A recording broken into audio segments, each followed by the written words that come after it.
Dude, not cool. Always wear your crampons.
It is bitter cold. It is super windy.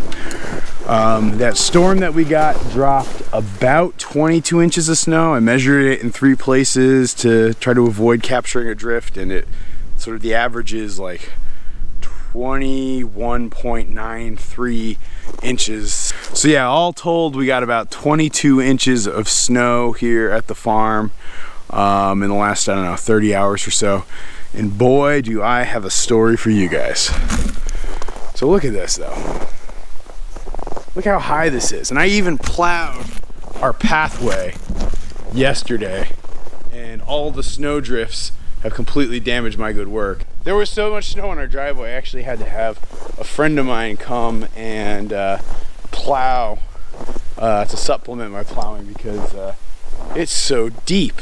There was no way I would be able to mount it up this high with the ATV.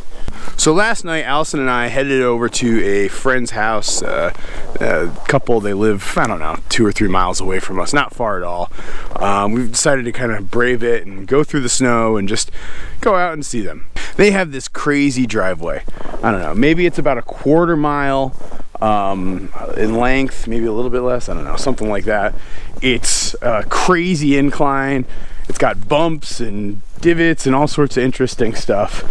And it was one of those driveways that made me really glad to have my truck and to have my snow tires, that's for sure. And so we started driving up it, got up to the top of their driveway, and you know, went to park. And their driveway too, the other weird feature of it is it has a roundabout. So you can kind of pull up, drive around to the house, and drive down.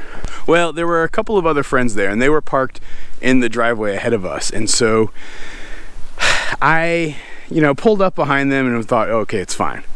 Well, a couple hours later, it came time to leave, and we were leaving before other people. And so I said, I got this. I can just drive around in reverse on this circular driveway, and it'll be totally fine. I'll be able to completely get through this. This is not a big deal at all. Like I said, this is a real doozy of a story. I'm backing around, you know, it's snowing like crazy. Ground's all white, it's pitch black, dark in the middle of nowhere, but I'm getting around. I get about 3/4 of the way around the driveway going in reverse.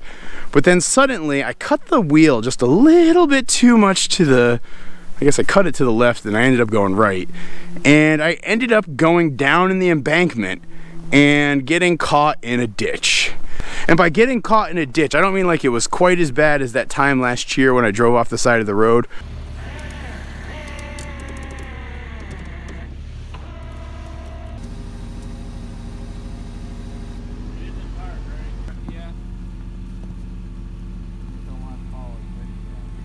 But I was stuck and there was no getting out of it.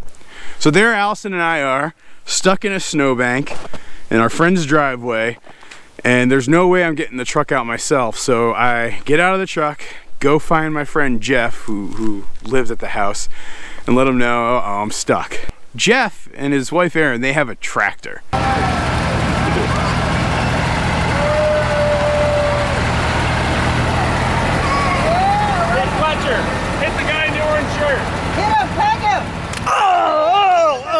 They sort of inherited it when they bought their place, but part of it is because they have that crazy driveway, and there'd be no way you'd be able to get up or down it without clearing it with a tractor and, you know, snowblower in the back of the tractor and plow and all that sort of stuff.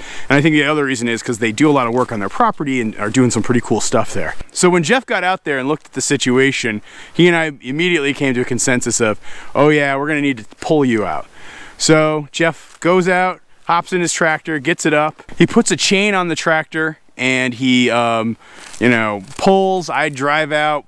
It takes us, I don't know, maybe 5 minutes to get the truck out. It's no big deal at all. And we're free and clear, and Allison and I go home. So as I was driving home, and even as I was trying to drift off to sleep last night, I kept thinking about that incident and getting stuck in Jeff and Erin's driveway. And get ready for this big dose of humble pie. I realized that it's gonna take a very large tractor to pull that foot out of my mouth. I mean, you know, you guys saw the video I posted last week where I was saying, oh no, I'm never getting a tractor. Tractor just doesn't make sense for me. Not blah, blah, blah, blah, blah, blah. And all that talking that I have a tendency to do. You know, if Jeff hadn't had a tractor, I would have easily been stuck in that driveway overnight.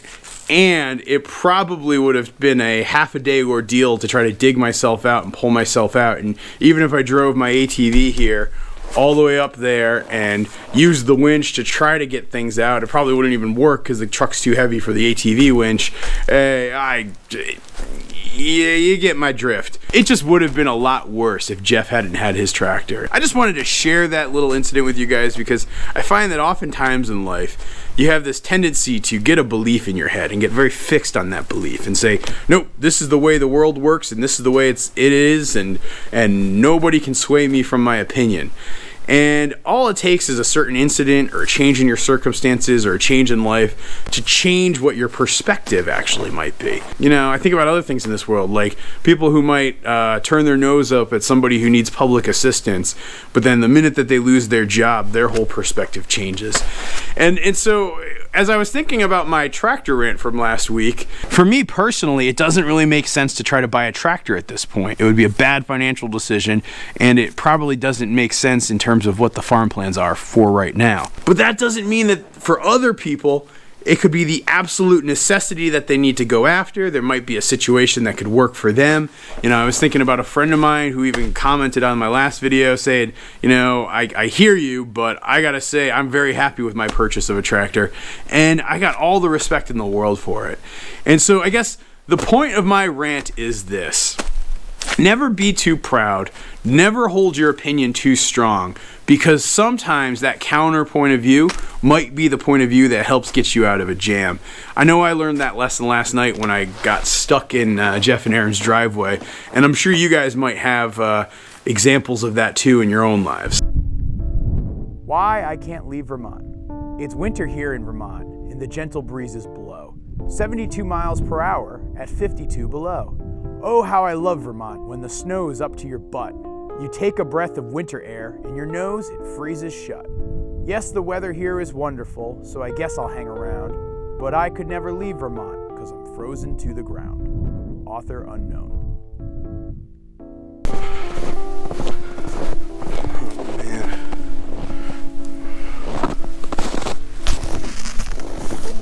Oh man, I gotta reshovel all this.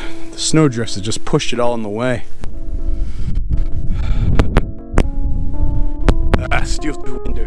It's too windy to even shoot out here. Hang on. I'm gonna have to get back to shoveling in a minute and clearing a lot of the snow. That's pretty much all I've got for you today here at Goldshaw Farm, where I'm often struggling to start a farm in Vermont. Let me know what you think about this topic of humility and eating your words. I'd be curious to hear your thoughts down below in the comments, and I will see you guys next time. Thanks.